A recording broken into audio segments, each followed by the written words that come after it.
오늘 함께 볼 말씀은 역대하 29장 20절에서 36절까지 말씀입니다. 함께 보겠습니다. 히스기야 왕이 일찍이 일어나 성읍의 귀인들을 모아 여호와의 전에 올라가서 수송아지 7마리와 순양 7마리와 어린 양 7마리와 순염소 7마리를 끌어다가 나라와 성소와 유다를 위하여 속죄 제물로 삼고 아론의 자손 제사장들을 명령하여 여호와의 제단에 드리게 하니 이에 수소를 잡으매 제사장들이 그 피를 받아 제단에 뿌리고 또 순양들을 잡으매 그 피를 제단에 뿌리고 또 어린 양들을 잡으매 그 피를 제단에 뿌리고 이에 속죄 제물로 드릴 순염소들을 왕과 회중 앞으로 끌어오매 그들이 그 위에 안수하고 제사장들이 잡아 그 피를 속죄제로 삼아 제단에 드려 온 이스라엘을 위하여 속죄하니 이는 왕이 명령하여 온 이스라엘을 위하여 번제와 속죄제를 드리게 하였음이더라. 왕이 레위 사람들을 여호와의 전에 두어서 다윗과 왕의 선견자 갓과 선지자 나단이 명령한 대로 재금과 비파와 수금을 잡게 하니 이는 여호와께서 그의 선지자들로 이렇게 명령하셨음이라. 레위 사람은 다윗의 악기를 잡고 제사장은 나팔을 잡고 서매 히스기야가 명령하여 번제를 제단에 드릴새 번제 드리기를 시작하는 동시에 여호와의 시로 노래하고 나팔을 불며 이스라엘 왕 다윗의 악기를 울리고 온 회중이 경배하며 노래하는 자들은 노래하고 나팔 부는 자들은 나팔을 불어 번제를 마치기까지 이르니라. 제사 드리기를 마치매 왕과 그와 함께 있는 자들이 다 엎드려 경배하니라. 히스기야 왕이 귀인들과 더불어 레위 사람을 명령하여 다윗과 선견자 아삽의 시로 여호와를 찬송하게 하매 그들이 즐거움으로 찬송하고 몸을 굽혀 예배하니라. 이에 히스기야가 말하여 이르되 너희가 이제 스스로 몸을 깨끗하게 하여 여호와께 드렸으니 마땅히 나와 제물과 감사 제물을 여호와의 전으로 가져오라.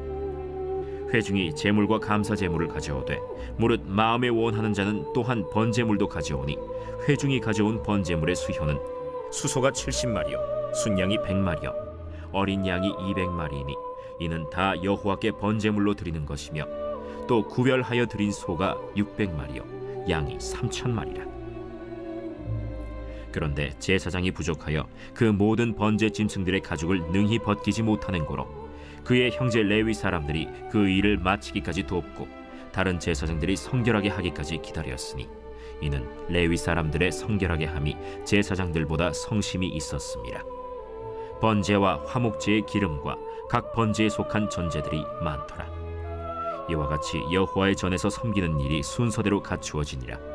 이 일이 갑자기 되었으나 하나님께서 백성을 위하여 예비하셨으므로 히스기야가 백성과 더불어 기뻐하였더라. 하나님의 말씀대로 성전을 회복하기 시작한 히스기야는 가장 먼저 이스라엘 백성들을 위하여 속죄 제물을 드립니다.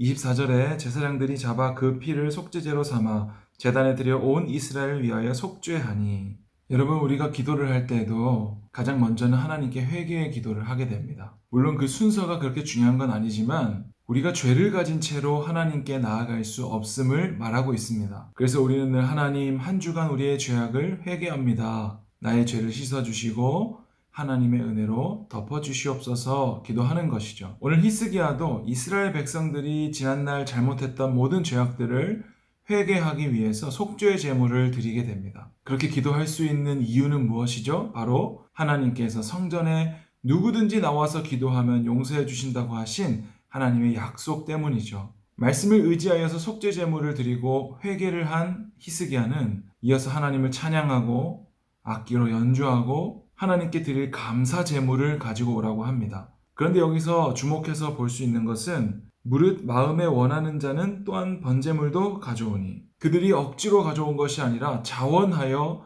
마음에 원하는 대로 가져왔다는 것이죠. 그래서 엄청나게 많은 제물들, 순양이 100마리요, 어린 양이 200마리, 그리고 소가 600마리, 양이 3,000마리, 엄청나게 많은 숫자의 제물이 드려졌는데 제사장이 부족해서 이 모든 제물들을 번제로 드리기에는 일손이 부족한 거예요. 그랬더니 그의 형제 레위 사람들까지 다 와서 그 일을 도와주게 됩니다. 여러분, 하나님께 온전히 회개하고 그 죄가 씻어진 자들, 하나님께 온전히 드려진 자들은 이렇게 자원함이 있고 일손이 부족하면 스스로 나가서 일을 도와주게 되고 감사와 기쁨이 넘쳐나게 되는 거예요. 교회가 바로 그런 모습이어야 됩니다. 우리 공동체가 연약하면 서로 나서서 도와줄 수 있어야 하고 그 안에 기쁨과 감사함이 넘쳐야 되고 그로 인하여서 믿음이 연약한 자들은 다시 한번 일어설 수 있는 힘을 얻고 믿음이 강한 자들은 연약한 자들을 도와주고 품고 함께 갈 수 있는 사랑과 기쁨의 공동체가 바로 교회라는 것이죠. 그런데 이것은 결코 인간적인 방법으로는 할 수 없습니다. 하나님께서 은혜를 베푸시고 하나님께서 하게 하셔야만 가능한 것이죠. 우리가 예수님을 진정으로 믿는다면 이러한 일들이 우리 안에 가능할 것입니다. 오늘 히스기야가 그리고 이스라엘 백성들이 회개함으로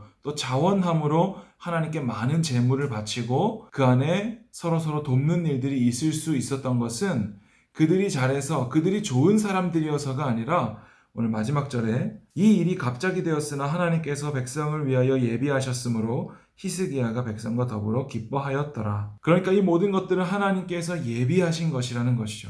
목사님이 전에 말했듯이 인간에게는 자유가 주어져 있지만 그 자유가 하나님의 약속, 하나님의 말씀에 영향을 미치지 못한다고 했어요. 왜냐하면 하나님께서는 하나님의 기쁘신 뜻대로 그 일을 이끌어 가시는 것이고 그 안에서 우리는 자유함으로 어떤 선택을 하더라도 하나님은 결국에는 구원하기로 작정된 자들을 구원하고야 말 것이기 때문입니다. 그러니까 오늘 목사님이 하나님께 기쁘게 예배드리는 것은 물론 목사님이 아침에 일찍 일어나서 씻고 준비해서 예배를 나온 것이 맞겠지만 그 모든 것은 하나님의 약속 안에 있는 하나님의 뜻이라는 것이죠. 하나님께서 은혜 베푸시지 않으면 우리는 그 무엇도 할 수 없는 포도나무 가지가 포도나무를 떠나서는 아무것도 할 수 없느니라 라고 말한 것처럼 우리가 오늘 하나님을 선택하기로 결정하고 우리의 삶 가운데 선을 행했다라고 한다면 그것은 모두 하나님의 은혜라는 것이죠. 왜냐하면 우리는 우리 스스로 선을 행할 능력이 없기 때문입니다. 하나님을 선택하는 선도 그리고 세상에서 이웃을 사랑하는 선도 우리는 결코 스스로 행할 수 없습니다. 여러분이 중등부 예배에 나왔다면 그리고 이번 한 주 큐티를 잘하고 있다면 이 모든 것이 하나님의 은혜인 줄로 믿고 하나님께 감사하셨으면 좋겠습니다. 그리고 자원함으로 하나님께 더욱더 예배와 감사와 찬양을 올려드릴 수 있는 오늘 하루가 되기를 축복합니다. 기도하겠습니다. 하나님, 우리 사랑하는 중등부 모든 친구들 하나님께서 함께하여 주셔서 그 마음 가운데 감사와 기쁨이 넘쳐나게 하여 주시옵소서. 하나님께서 오늘도 우리와 함께 하시고 그 약속으로 우리를 붙들고 계시오니 우리의 삶에 어떤 어려움이 닥치더라도 하나님을 잊지 않고 불평보다는 감사가 넘치는 우리의 삶이 되게 하여 주시옵소서. 예수님의 이름으로 기도합니다. 아멘.